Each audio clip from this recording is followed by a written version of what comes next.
Welcome sa EE-Lectures. Bali para sa episode na to, episode 15 natin sa AC Machines. Ang discussion natin is more on torque pa din and slip relationships. Tara na.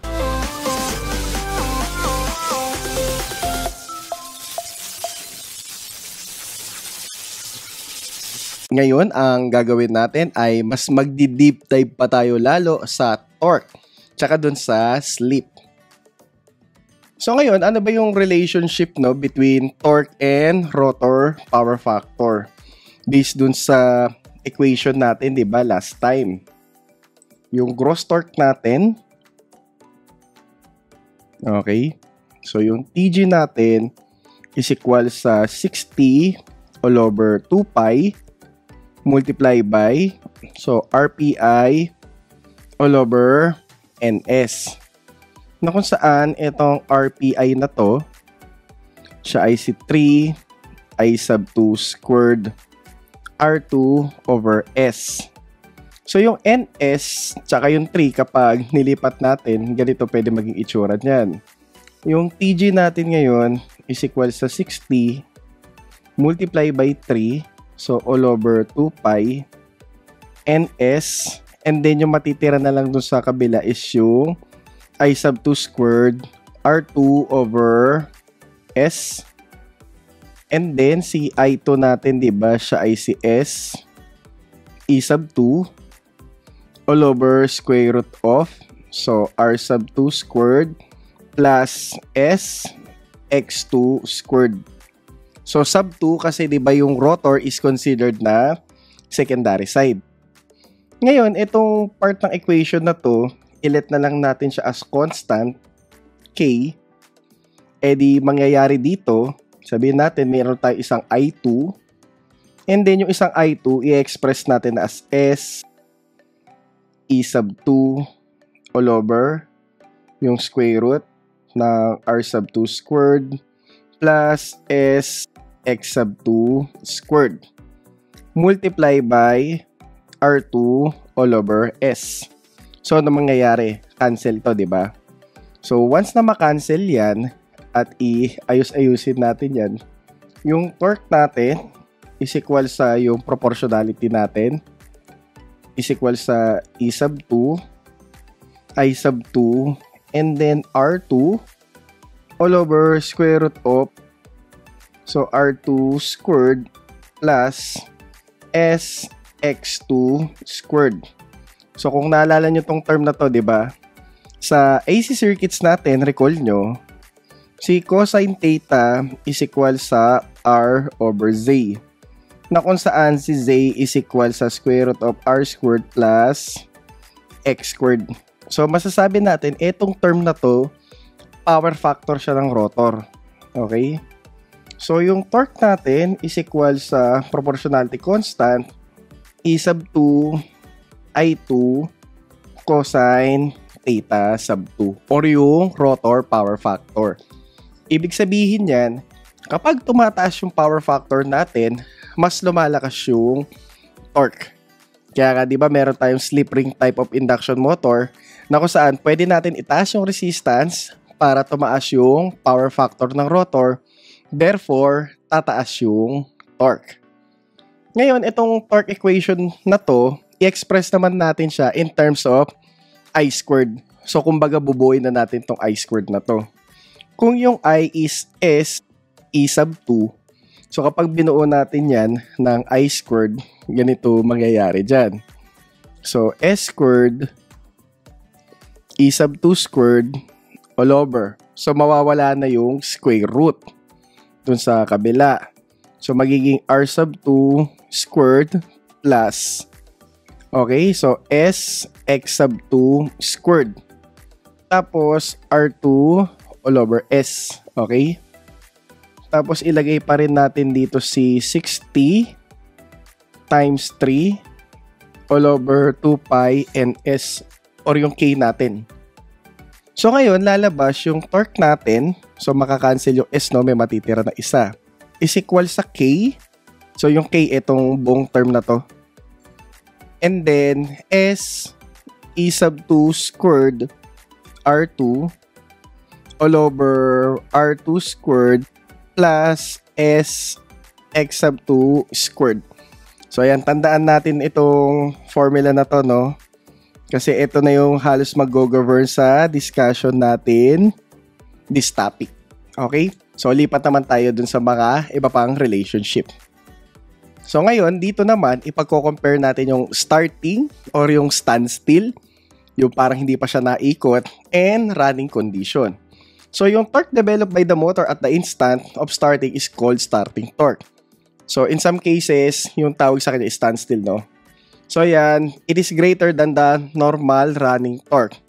Whereas, in some other cases, ayun, somewhat less naman daw siya. So, yung slip kapag starting or standstill is equal siya sa 1. So, tandaan, ito yung formula natin kanina, di ba? Yung general natin. So, kung starting kasi, yung slip mo is 1. So, lahat ng S is magiging 1. Maglalaho siya dun sa formula. Kaya yung magiging formula natin para dun sa torque natin is yung K. So, si 63 over 2 pi ns magiging E sub 2 squared R2 all over R sub 2 squared plus X2 squared. Lahat ng S is naglaho na kasi is equal siya sa 1. So, yung torque at running condition natin, so tandaan, yung slip natin is less than 1 na. So, mas bababa talaga yung value ng torque. Pero depende sa condition niya, no? So, mamaya meron tayong babasahin na curve. So, yung S dun sa equation natin, hindi siya maglalaho. So, balik tayo dun sa pinaka-basic formula kapag ang sinosolve natin is running condition. Ang special lang naman is yung standstill or starting kasi ang slip is 1. So, ganito na modify yung equation natin para sa starting condition. So, ngayon, pag-usapan natin yung maximum starting or maximum running torque. So, dalawa yan ha. So, maximum starting. Tapos, maximum running torque. So, may dalawang condition dyan. So, para sa maximum starting, so, paki-check na lang yung derivation dun sa handout nito, no? Okay, so, R2 is equals to X2. Ayan yung condition mo for maximum starting torque. Para naman sa running torque, ang condition mo is yung R2 is equal sa S X2. So, mamaya natin i-explore yan. Punta muna tayo dito. So, since equal yung dalawa, pwede natin i-modify yung equation. Di ba yung equation natin kanina para do sa starting is equals to K. So, E sub 2 squared R2 all over. So, R sub 2 squared plus X sub 2 squared. Eh, kung equal yung dalawang yan, di ba? So, yung mangyayari is K.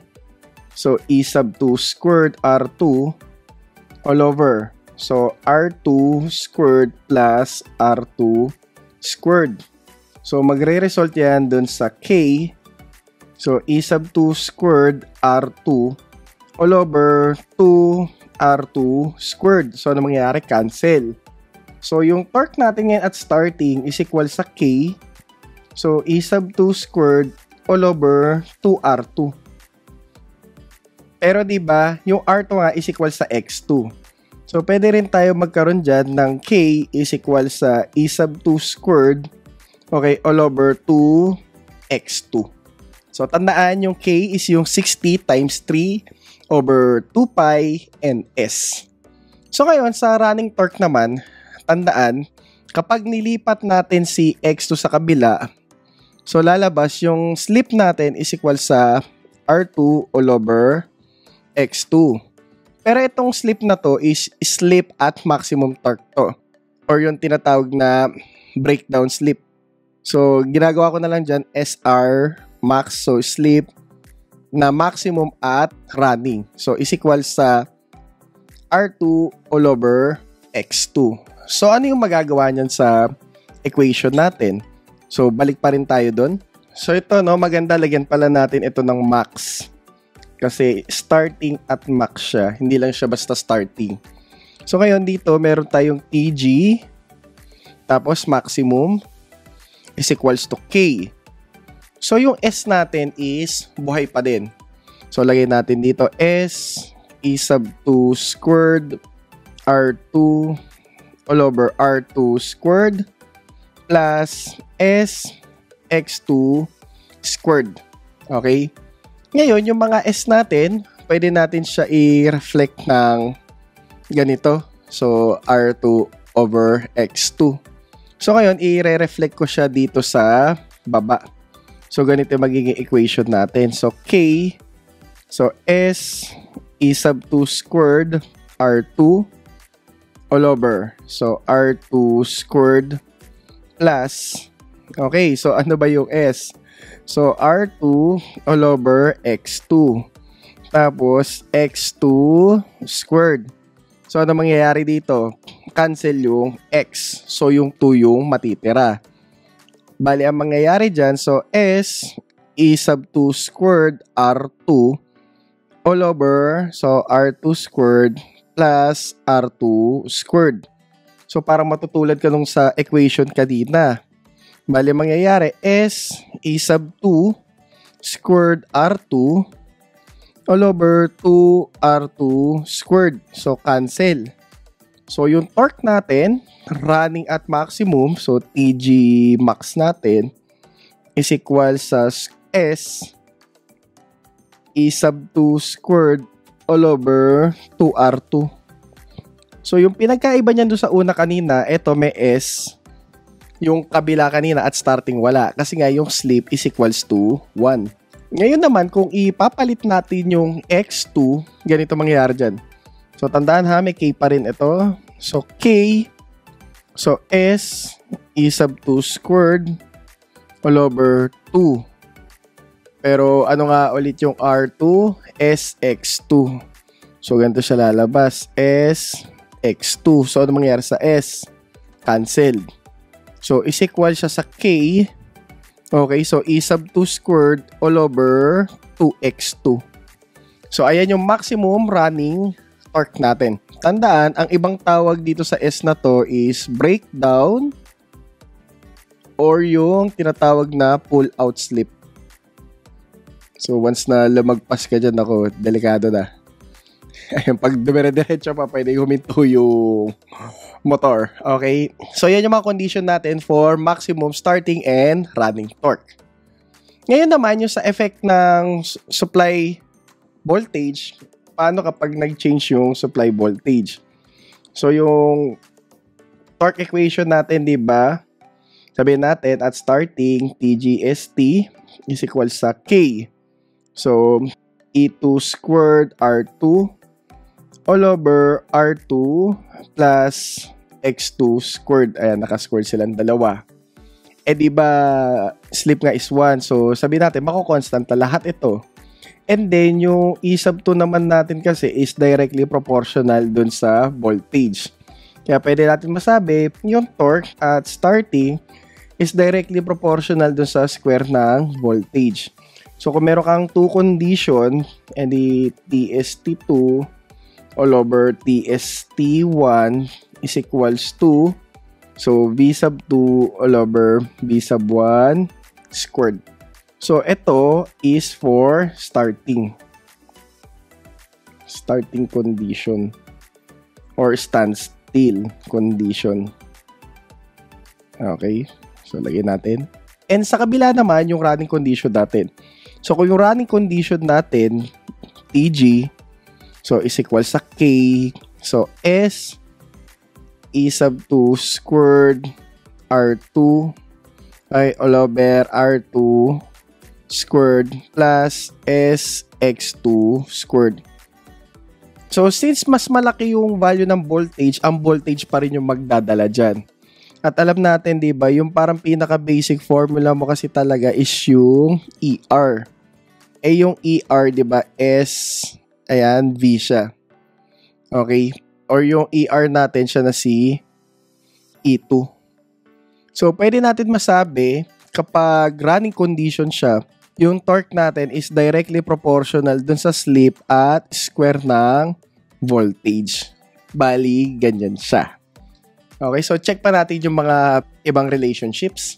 So ngayon, meron tayong torque tsaka slip curve. So meron na rin tayo dun sa synchronous speed.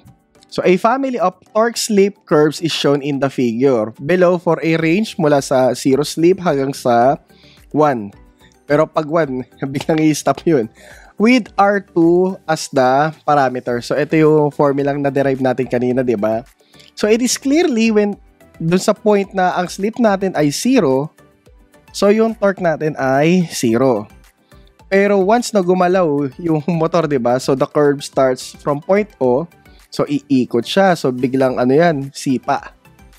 So iikot siya. So at normal speed, close to synchronism, so the term x2 is small compared dun sa R2.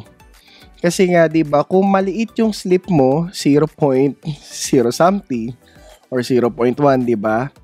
Lalabas, masyadong mababa yung reactance. Halos yung magdadala is yung R2. So, kung napakababa ng value nitong SX2 na to, di ba? So, matatanggal siya. At ang mangyayari, SE sub 2 squared R2. Pero ang supply voltage natin, sabihin natin constant. So, yung matitira na lang dun sa term mo, is si S R2 all over R2 squared. So, syempre, cancel. So, yung torque mo is directly proportional sa slip over dun sa R2. So, kung ang R2 ay constant, edi yung torque is directly proportional sa slip. So, tandaan natin dito sa curve na to, itong part na to, ito yung mga values ng R2. So, lumalabas kasi, yung maximum torque is hindi siya dependent dun sa R2.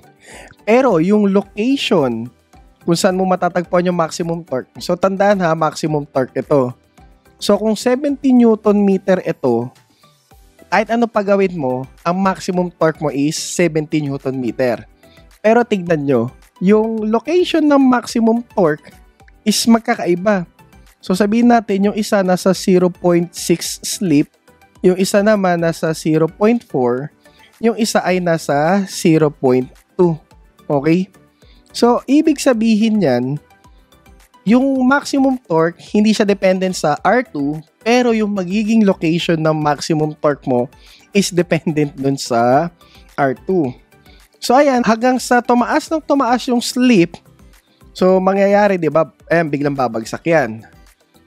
So, ngayon naman, mangyayari, si SX2, magiging mas malaki siya kay R2. So, at high slip, hindi yung mangyayari sa equation natin, baliktad na. So, S all over S squared tapos X2 squared. So, sabihin natin constant yung X2. So, mangyayari, yung torque is inversely proportional na dun sa slip.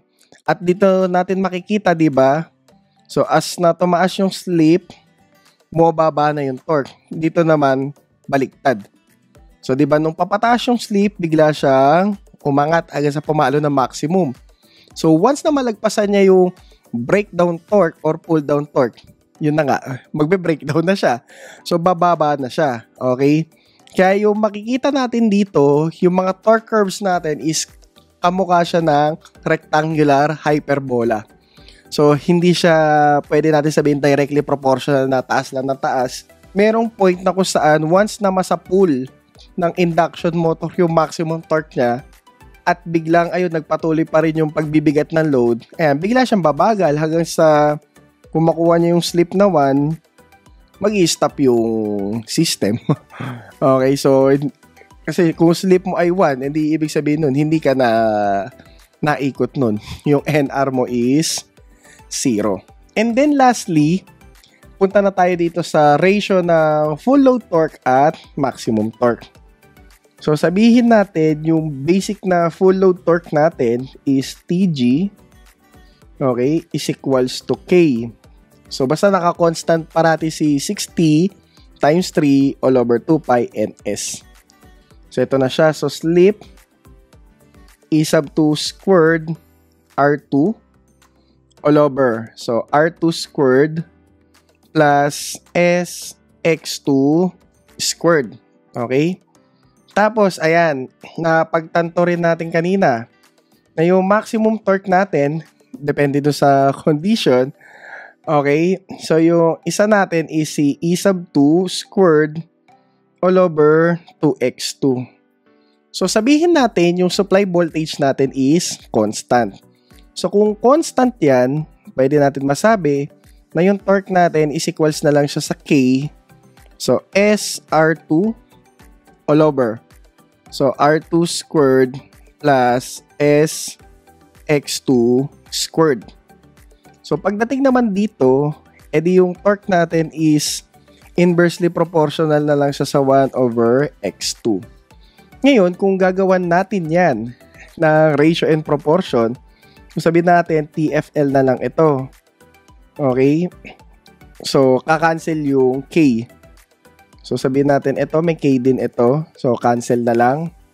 So, ngayon, TFL over TM. Okay, so meron tayong SR2 all over R2 squared plus SX2 squared. And then sa baba, meron tayong 1 over 2x2.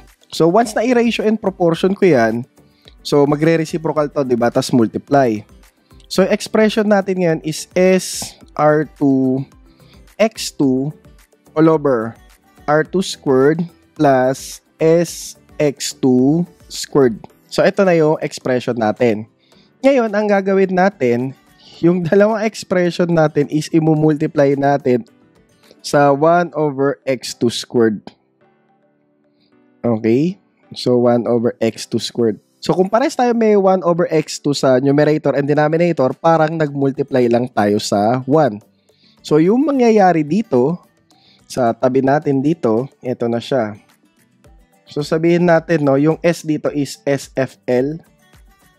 So, SFL, okay, so R2 x2 all over x squared and x2 squared all over R2 squared all over x2 squared plus, okay, so SFL, so x2 squared, so naka-squared din ito, all over x2 squared.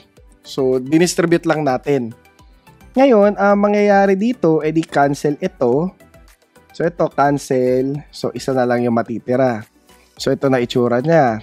SFL, so R2 x2. Okay? Tapos, pagdating sa baba, so, ilabas natin si squared. So, R2 all over x2 squared. So, plus SFL squared. So, naalala nyo ba itong R2 over x2? So, kanina, di ba, yung pull-out slip natin o yung slip natin at running maximum is equals to R2 all over x2. So, yung mga terms na yan, pwede natin palitan ng SR max. So, ngayon, yung full load torque natin all over maximum torque is equals to, so, okay, so nakalimutan ko pala yung 2 dito, no? So, lagay natin. So, 2x2 pala siya. So, ngayon, bali ito, magiging ano na siya. So, 2 SFL SR max. Okay? So, all over SR max squared plus SFL squared. So, ito yung ratio natin ng full load torque sa maximum torque. So, tandaan, di ba, sabihin na lang natin yung slip mo is 1 at starting ka, di ba? So, yung S mo is equals to 1. So, pwede natin sabihin kung starting yan, and ang lalabas dyan is 2 SR max all over. So, sabihin natin ha, yung starting torque over maximum torque. So, lalabas siya na SR max squared plus 1. Okay, so ganyan na siya kung starting to maximum. At yan yung next slide natin. So, yan, starting torque tsaka maximum torque. So, ngayon, i-derive natin ang dahan-dahan kung magpapareha siya ng answer. So, yung starting torque natin is equal nga siya sa K, di ba? Since yung slip ay 1, edi wala na. E sub 2 squared R2. So, all over. So, R2 squared plus X2 squared. And then, yung maximum torque natin, di ba? Proportionality constant. So, E sub 2 squared all over 2x2. So, lalabas yung voltage natin ay constant. So, ayun, tatanggalin na lang natin siya. So, kung meron tayong ratio ng starting torque all over maximum torque is equals to, so, malaki na naman ito. So, bali R2 all over R2 squared plus X2 squared. Nako, naiyak. Patay tayo dyan.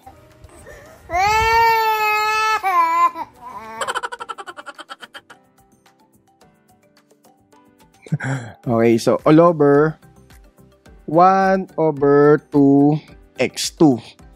So once na i-reciprocal natin at multiply yan, yung magiging itsura na ng equation natin is 2r2x2 all over r2 squared plus x2 squared.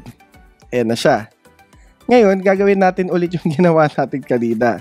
So, magmumultiply tayo ng 1 over x2 squared. Okay? 1 over x2 squared. So, once na sumama yan dyan, ganito na yung itsura. So, 2r2x2 all over x2 squared. All over, so, r2 squared all over x2 squared plus x2 squared all over x2 squared. So, ito ay 1 na. Tapos, ito, mangyayari, tanggal. O, yun siya ulit. So, 2 SR max. So, lagyan na natin dito. So, ratio ng starting torque to maximum torque is equal sa 2. So, SR max or S max all over. So, SR max squared plus 1. So, ayun yung na-derive natin kanina, di ba? Okay. So, pwede ito na yung gamitin natin. Tapos, syempre, kapag starting, ang slip natin is 1. So, kaya ang gagawin na natin is magsosolve na tayo ng mga problems natin.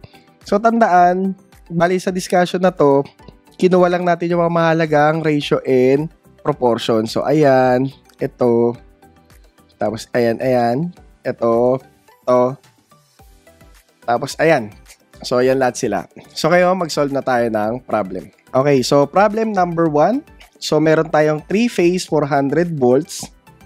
So, sabihin natin, no, stator line voltage, 400 volts. Star-connected induction motor has a star-connected rotor with a stator-to-rotor turns ratio of 6.5. So, primary over secondary. So, is equals to 6.5 or yung A natin. Ngayon, meron tayong rotor resistance and standstill reactance per phase na 0.05. So, sabihin natin R2, 0.05 ohms. And then, yung X2 natin is 0.25 ohms. So, ito na yung mga tanong, yung mga required natin. What should be the external resistance per phase, okay, of the circuit inserted to the rotor circuit to obtain the maximum torque? So, sabihin natin R para dun sa torque maximum. Okay, at starting. So, torque max starting pala to. So, yan, diba? Meron ka ng R, may dadagdag pa na isa. Okay, so sa rotor circuit natin, diba? Bali, ganyan siya. And then, pagkatapos, what will be the rotor starting current? So, I2 ST. Kapag kasama na yung resistance na yun. So, solve na natin yan. Okay, so, tandaan natin, diba, at starting, okay, at starting, yung R2 is equal sa X2. So, ngayon, lalabas yung rotor turns natin, kulang pa siya, 0.05 lang siya eh. Tapos, yung X2 is 0.25 ohms plus 0.05 plus R. So, ayan na yung magiging value natin. And yung R natin is equals to 0.2. Kung gusto natin i-validate, diba? So, lalabas 0.25 minus 0.05. So, ayan, 0.2. So, yung R natin is 0.2 ohms. So, tandaan at starting equal na sila. So, ngayon, kung naghahanap tayo ng starting current doon sa secondary natin, okay? So, bali mangyayari dyan, E sub 2 all over, okay? So, square root of, so, R2 squared plus X2 squared. So, normal na circuit analysis pa rin. Ayun nga lang, at starting kasi, diba, tas maximum torque equal na tong dalawa. Kaya pwede natin malagay dito. Okay, so, tandaan na, E sub 2. Ang binigay sa atin yung primary. So, kung E sub 2, di ba yung E1 all over E2 is equal sa A. So, kung hinahanap natin yung E sub 2, is equal yun sa E sub 1 all over A. So, tandaan na kailangan natin is per phase. So, yung per phase natin, kung Y yan, is BL all over square root of 3. Okay? So, 400 volts all over square root of 3 times 6.5. So, meron na tayong per phase sa secondary. And then, square root of, so, dalawahin na lang natin ito, yung 0.25. So, 0.25 squared plus 0.25 squared. Okay? Okay. So, kunin na natin ang calcu. So, ayan, 400 all over square root of 3 multiply by 6.5 square root of. So, 0.25 squared plus 0.25 squared. So, is equals to, so, 100.491 amperes. So, ayan yung mga sagot natin para sa problem number 1.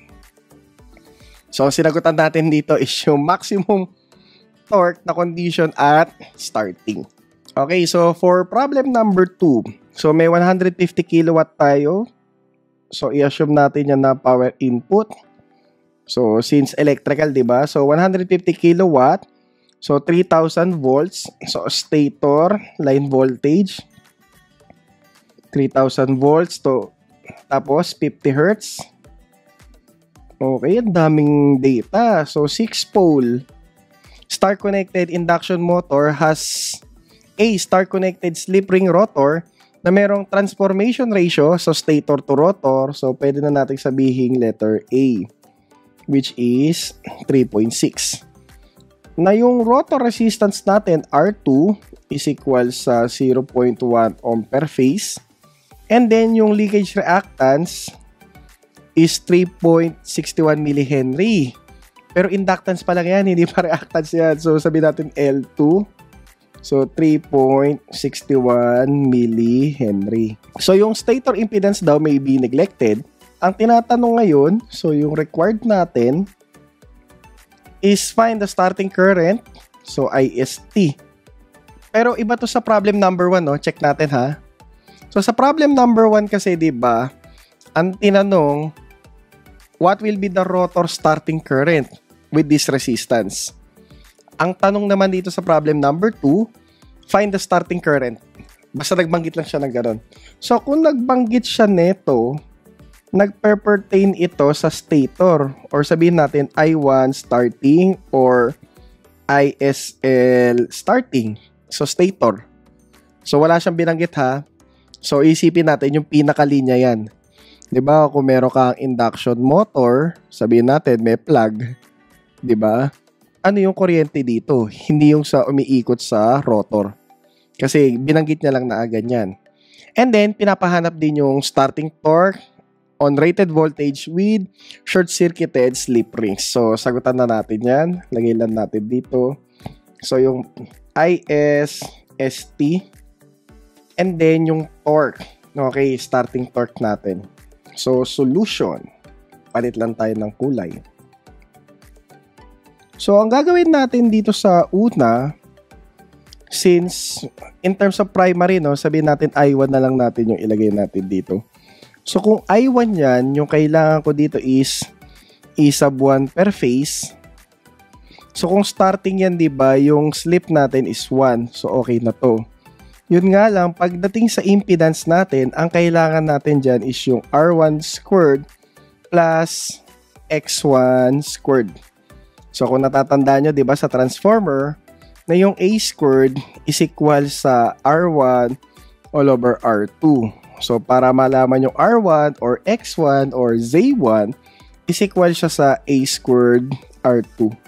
So dapat hindi natin nakakalimutan yung mga natutunan natin sa transformer dito. Okay? So ayan, bali isa-isayin na natin to. So yung R1 natin is equal sa 3.6 squared multiply by 0.1 ohms.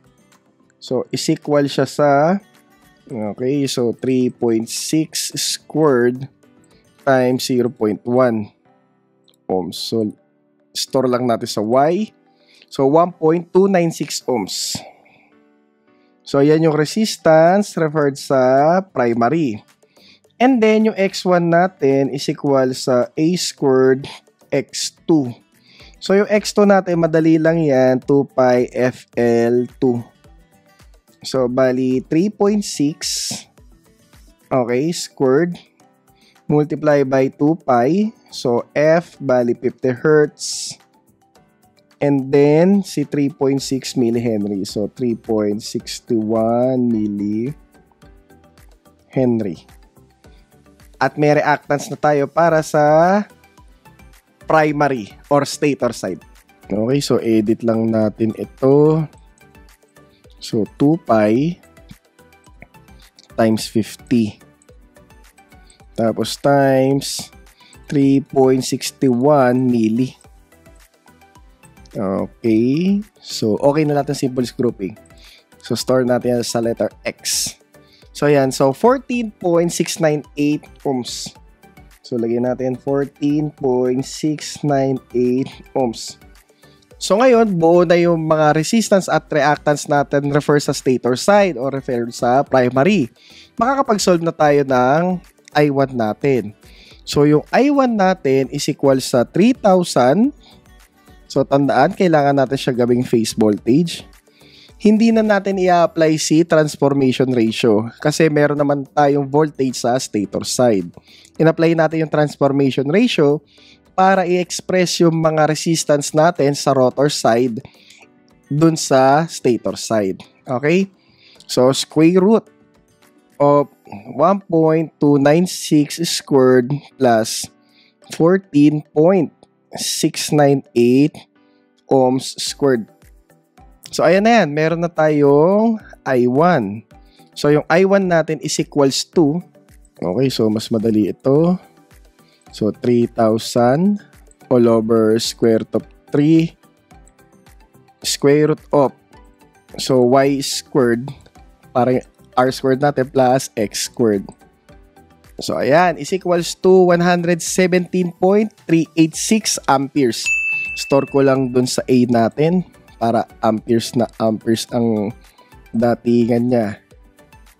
Okay, so basahin natin ulit. 117.386. So, 117.386 amperes. So, yan yung starting current dun sa stator. So, I sub 1 ST.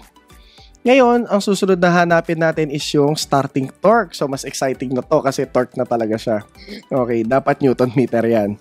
So, yung starting torque natin is equals to 60 times 3, okay, all over 2 pi ns, tapos multiply by, so sabihin natin, no, yung I sub 1 squared multiply by R1. So, i-refer na lang natin sa primary. Or sabihin natin, di ba, yung 60 all over 2 pi multiply by RPI all over NS. So, ano ba yung RPI? Ang RPI is equal sa SPO, Stator Power Output. So, parang ito na rin kasi siya. So, okay na to. Sa totoo lang. So, pwede na to. So, kung i-check natin yan, meron na tayong R1 natin, which is 1.296 ohms. Okay? Tapos may I sub 1 na tayo at starting natin. Okay na din. Ang wala na lang is yung NS. So, balik tayo dun sa basics ng frequency. So, yung frequency natin, di ba, is PN all over 120. So, NS to. So, yung NS lalabas na F times 120 all over P. So, 50 Hz times 120 all over 6. So, is equal yan sa, okay, so salpak na natin dito, 50 times 120 all over 6. So, 1,000 RPM. Ayan, 1,000 RPM. So, may NS na tayo. Makapag-solve na tayo ng starting torque natin. So, yung starting torque natin is equal sa 60 times 3 all over 2 pi times 1,000 RPM. Okay, multiply doon sa starting current natin. So, 117.386 ampere squared times doon sa stator resistance. So, 1.296 or yung resistance natin referred sa stator side. So, yung torque natin para dyan is equals to, okay, so salpak na natin to, 60 times 3 all over 2 pi. So, 2 pi times 1,000. Okay? Multiply by. So, kunin na lang natin si A squared natin since nandun na siya. Multiply by Y. Ito yung resistance natin, diba? Tapos ito yung current. Is equals to, so, 511.6 Newton meter. So, ayan yung sagot natin para sa starting torque. So, 511.6 Newton meter. At ayan yung mga sagot natin para sa sample problem number 2. Okay, so for number 3, grabe, parang halos walang given. So, a 3-phase induction motor is driving full load torque which is independent of speed. Wow, wala siyang pakialam dun sa speed or hindi siya nakokontrol ng speed. So, may role na gagampanan yan. If the line voltage drops to 90%, so we can say na yung V2 is equal sa 0.9 ng V1. Okay, nung rated value. So, find the increase in motor copper losses. So, percent increase ng copper losses. Ayan yung hinahanap. Ito yung required natin. Tapos, ito lang yung given natin. Grabe, no? Tapos, bahala na tayo mag-solve. Okay, so solution. Dahil sinabi niyang yung full load torque is independent of speed, we can say na yung torque 1 is equals dun sa torque 2. Tandaan, wala naman rin sinabi na starting condition to. So, isipin natin running condition siya. Tsaka sinabi full load eh.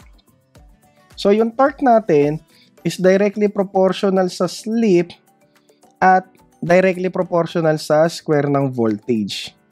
Okay, so S2 V2 squared. Okay? So, once na ayusin natin yan, yung S2 natin all over S1 is equals to, so V sub 1 all over V sub 2 naka-squared. So, lalabas ngayon yung S2 all over S1 is equals to, so B sub 1 all over 0.9 V sub 1 squared. So, cancel na to. So, equal yan sa, okay, lagay na lang natin 1 all over 0.9 squared. So, grabe. 1, 2, 3, 4, 5, 6, 7. Wala yung 8, no? 1, 6, 7, 9. Okay. So, 1.234. Yun na lang ilagay natin. So, lalabas si S2 is equals to 1.234 ng S1. Store na lang natin to sa Y. So, tandaan natin, no? Kapag copper losses yan, di ba, I squared R yan. Kaya hahanapin natin yung relation ni I. So, ganito yan. So, yung I natin, di ba? Yung normal running equation natin, yung I2 is equal sa S E2 all over square root of R2 squared plus S X2 squared. So, sabihin na natin constant yung impedance. Masasabi natin na yung current sa rotor is directly proportional sa slip tsaka sa voltage. So, kung meron tayong dalawang condition, yung I2, sabihin natin I1 is equal sa S2 V2 and then S1 V1. So, ngayon, kapag sinalpak natin dito itong mga to, mangyayari, di ba, yung current natin dun sa rotor, okay, second condition, tapos current natin sa rotor, first condition, is equals to, so, mali, mangyayari dito, 1.234 S1 multiply by 0.9 V1. Sa baba, S1 tapos V1. So, cancel lang yan. So, lalabas si I2, ililipat ko na sa I1 sa kabila, is equals to. So, itong white natin, i-multiply natin sa 0.9. So, is equal siya sa 1.11. So, yung I2 is equal sa 1.11 ng I1. Ngayon, magkakaroon tayo ng dalawang condition ng copper losses. So, sabihin natin, di ba, copper losses sa second condition all over copper losses sa condition 1.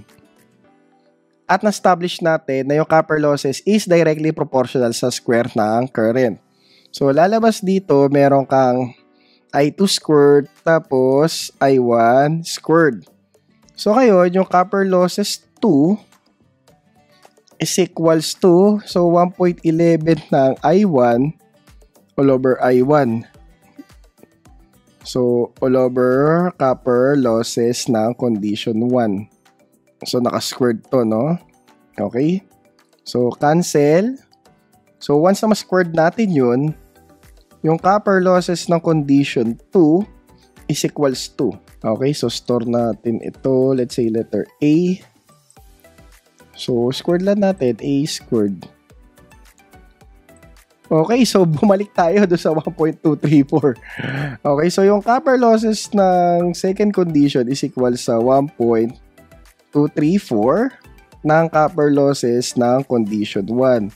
So, paano natin makikita dyan yung percent increase? So, kung 100% yung isang buong porsyento, di ba, ito yung tagas. So, we can say na yung percent increase is 23.4%.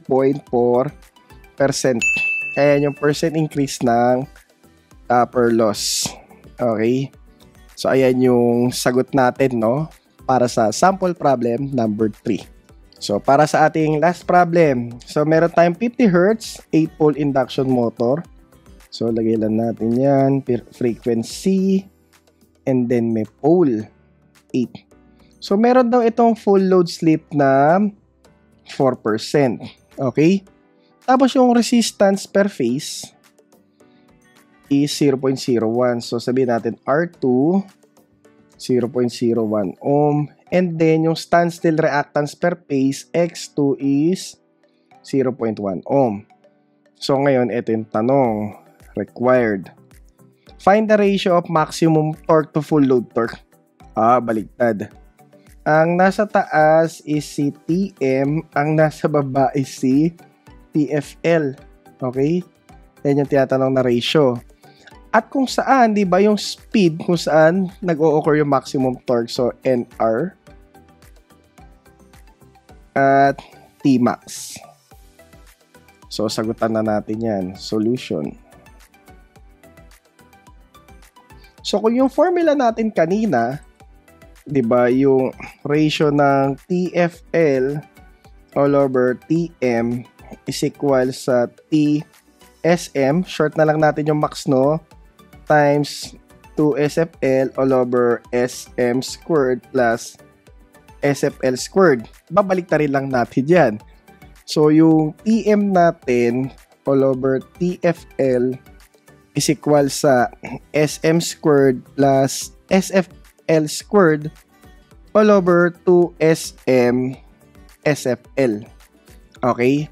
So, tandaan, hanapin natin yung slip at maximum o yung pull-out slip. Yung pull-out slip, di ba, is R2 all over X2. So, diretso na to.